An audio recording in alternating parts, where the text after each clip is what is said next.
Well, alrighty then, boys and girls. So now here's the final project for the 1 point perspective, and you will see that it's a little bit larger than what we've been doing the other ones with, and it's on a different quality paper.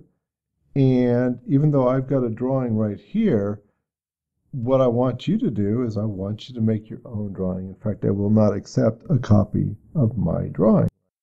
That being said, there's nothing magical about it. You can see I've got a vanishing point. It's right here.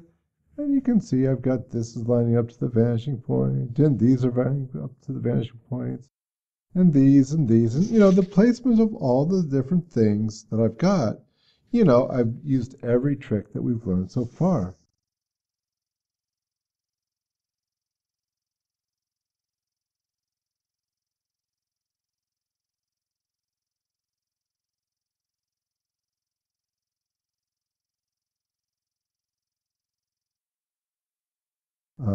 These are all lining up to the vanishing points to make these steps.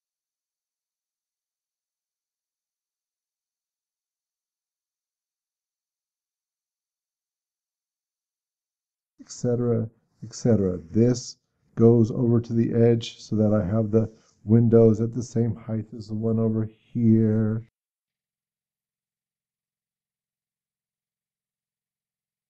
I've drawn an X to divide my space up. I've used that same thing as we did in the train tracks in order to get these all the same size. With the boats down here, these are actually 1, 2, 3 cubes put together, and that's how I decided, I was going to make my boats about 3 times as long as they were wide. That seemed about right for a rowboat to me. Then I did the same thing. This is just a rowboat here in perspective, but as you can see, I just moved it over a little bit, just like I did with the one with the UFOs and the cactuses, or the guy in the mall, just using the same size, but just putting it in a slightly different place, right? So that's the right size. But it doesn't have to be super lined up. With the texture, I've just kept it really simple, a lot of open area, because what I'm going to do next is I'm going to watercolor paint it. A little bit different repertoire. Okay, so we're just going to use some watercolor paints, just some good old class ones, whatever. And hopefully you will find them nice. Please put them away nice. That just makes everything nice for the next people. With this one, I really want you to make it your own finished artwork.